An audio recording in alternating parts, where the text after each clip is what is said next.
দেখো আজকে কি নিয়ে এসেছি দেখেছো? এটা আমার ব্যালকনির উপরে একটা ছোট্ট বাসা বেঁধেছে একটা পাখি, বুলবুলি পাখি। তাই আমি ভেবেছিলাম এমনি বাসা বেঁধেছে, ফুরুত ফুরুত উড়ে আসছে, উড়ে যাচ্ছে। আজ 2-3 দিন ধরে নোটিস করছি, আজ সকালবেলা দেখি কিচির পিচির আওয়াজ পাচ্ছি, চিক চিক চিক চিক। তাই আমি চেয়ারের উপরে টুল লাগিয়ে আমি এদের একটা ভিডিও নেওয়ার চেষ্টা করলাম এবং যতটুকু পেরেছি নেওয়ার চেষ্টা করেছি। দেখছি একদম নিতান্ত সদ্য বাচ্চা, ছোট্ট 3টি বাচ্চা। তো দেখো আমার সারা পেটেই তারা কেমন মুখ উপচে উঠেছে, ভেবেছে আমি খাবার নিয়েছি। আহারে, কিন্তু আমি তো কিছুই খাবার দিতে পারছি না তাদেরকে, কারণ তার মা তাদের জন্য খাবারটা নিয়ে আসছে। ভাবলাম নামিয়ে নিয়ে আমি তাদেরকে খাওয়াই। আর এই যে তার বাসাটা দেখেছো, আমার ব্যালকনির তারের মাঝখানে কেমন সুন্দরভাবে বাসাটা বেঁধেছে। তো একটা মা পারে তার বাচ্চাকে কিভাবে আগলে রাখতে, তাতে যেমনই মা হোক না কেন, সে তার বাচ্চাকে কিভাবে আগলে রাখতে পারবে সেটা সে খুব ভালো করেই জানে। তো দেখো আমার ব্যালকনির গাছগুলিও তোমাদের দেখাচ্ছি, দেখো কত সুন্দর হয়েছে। এখানে কারি পাতার গাছটা দেখাচ্ছি। আমার তো কারি পাতা প্রত্যেক দিনের জন্যই লাগে, কারি পাতা ছাড়া তো আমার চলেই না। তোমরা সবাই জানো আমার ঘরে ইডলি ধোসাটা খুবই হয়। নমস্কার, welcome back to my channel Smriti's world. কেমন আছো তোমরা? আশা করি খুব ভালো আছো। দেখো আজ আবার আমি একটা বিকেলবেলা নিয়ে চলে এসেছি। আমি বেরিয়েছি কোনো কাজের সন্ধানে, ওয়াকিং করতেও না। তোমরা জানো এই কিছুদিন যাবৎ আমার মা চলে গেছেন আমাদের ছেড়ে, তাই মন মেজাজ ভালো নেই। তা সেই মাকে ভুলে থাকার জন্য আমি খুঁজে খুঁজে কাজ বার করছি। তাই ভাবলাম, তোমরা জানো আজ 2 মাস আগে আমার একটা টি টেবিলের গ্লাস ভেঙে গেছিলো, তো সেটা লাগানোই হয়নি একটার পর একটা যাওয়াতে। তাই আমি এখন বেরিয়েছি সেই গ্লাসের দোকানের সন্ধানে। তো এখন শুনলাম নাকি সিকে মার্কেটে পাওয়া যায়। সিকে মার্কেটে যেতে যেতে শুনি আজকে সিকে মার্কেট বন্ধ। তাই আমি রাস্তা আবার বদলে নিলাম।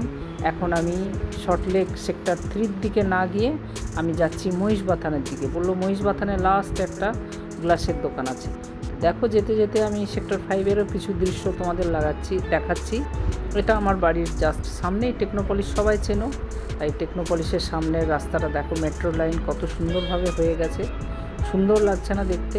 আর এটা যদি তোমরা সন্ধেবেলা ক্রস করতে চাও, এই রাস্তাটা আর পারবে না, মানে এত ভিড় হয়, খুব মুশকিল। 3 দিকের রাস্তা তো, তাই এইখানটা ক্রস করতে খুব মুশকিল হয়।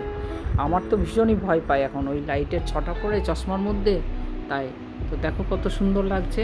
আর যেটা বলছিলাম কি, একটা মা পারে তার বাচ্চাকে সামলে রাখতে, সত্যিই তাই। আজকে আমি ওই সকালবেলাতে পাখির বাসাটা দেখে আমার মায়ের কথাটাও মনে পড়ে গেল, যে মা আমাদেরকে কষ্ট করে মানুষ করতে হয়নি যদিও, তবুও একটা মা তার বাচ্চাদের মানুষ করার জন্য অনেকভাবে কষ্ট আছে, রাত জাগা, শরীর খারাপ করা, অনেক কিছুই। তাই এখন আমার ফিল হচ্ছে, মা থাকতে হয়তো জিনিসটা বুঝতে পারিনি, এখন বুঝি যে একটা মা তার বাচ্চাদের কীভাবে আগলে রাখে এবং কীভাবে রেখেছিল। যেহেতু মা নেই, তাই মায়ের একটা ছোঁয়া পেতে মন আকুল হয়, যে কোথায় গেলে মাকে একবার পাবো। তো বন্ধু, তোমাদের আমি একটা কথা বলি, আমার মা যেদিন চলে যায় সেদিন কেন আমি জানি না, আমার মাকে ছেড়ে হাতটা ছাড়তে আমার সারাটা দিন ইচ্ছা করছিল না। যখন 2:30টা বেজে গেছে, তখন আমার ভাই ফোন করে, দিদি আয় খেয়ে নে। আমি বললাম, ভাইটি রে, আমার আর যেতে ইচ্ছাই হচ্ছে না। আমার মনে হচ্ছে আমি মাকে আগলে ধরে রাখি, এইরকম একটা ফিল হচ্ছিল। মায়ের শরীরটা ঠান্ডা ছিল, যদিও আমার মায়ের শরীর সবসময় ঠান্ডাই থাকতো, আমি জানি না হাই প্রেশার ছিল, তাও মায়ের হাত পা কিন্তু ঠান্ডা থাকতো। তো মাকে মনে হতো সবসময় হাতটা আমি আঁকড়ে ধরে থাকি, এইরকম একটা ফিল হয়েছিল সেই দিন।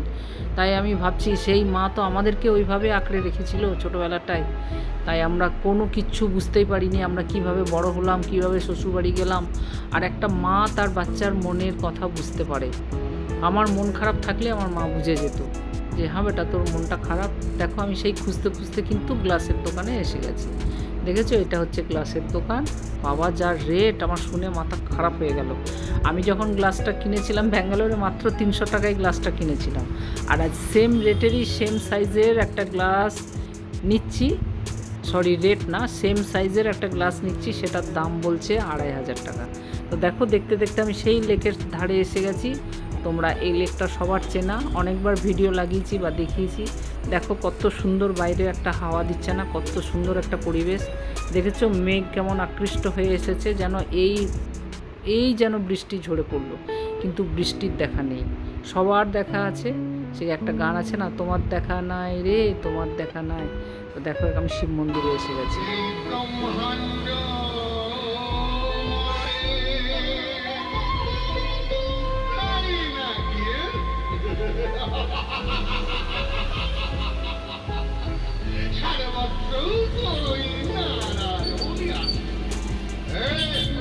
এই লেকের ধারে চলে আসলে না আর বাড়ি যেতে ইচ্ছা হয় না। কি সুন্দর ঠান্ডা ঠান্ডা হাওয়া দিচ্ছে, মনে হচ্ছে এখানেই থেকে যায়। কিন্তু এই ভেতরটাই ঢুকতে দেবে না, ওই বাইরে তোমাকে তার গ্রিল করে আটকানো আছে, সেইখানটা ধরে দাঁড়িয়ে থাকো। কতক্ষণ আর দাঁড়াবো বলো?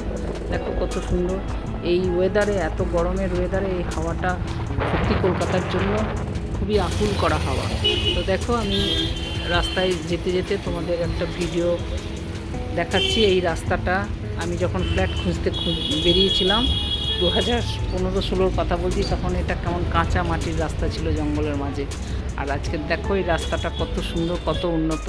সত্যিই তাই, আমাদের দেশের উন্নতটা হচ্ছে ঠিকই, অনেক কিছু উন্নত হয়েছে। আমরা যে ছোটোবেলায় খেলাধুলো করতাম, আমরা খালি পায়ে স্কুলে গেছি, এর ওর বাড়িতে খেলে এসেছি, কিন্তু এখনের যুগে একটা বাচ্চাকে তার পাশের বাড়ির লোকজন হয়তো চেনে না, বা বাচ্চাটাও হয়তো তার পাশের বাড়ির লোকজনকে চেনে না। এরকম একটা পরিবেশ তৈরি হয়েছে।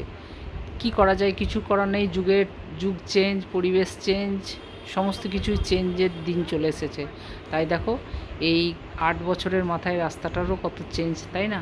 খুবই ভালো লাগলো রাস্তাটা দেখে। দেখো দেখতে দেখতে আমি বাড়ির কাছে এসে গেছি। আজকের মতো এখানেই ব্লগটি শেষ করছি। সবাই খুব ভালো থেকো, আনন্দে থেকো, সুস্থ থেকো, আর আমাকে লাইক কমেন্টস দিয়ে আমাকেও ভালো রেখো, আনন্দে রেখো। তো সবাইকে অনেক শুভকামনা দিয়ে আজকের মতন রাখছি। Tata, bye bye, good evening.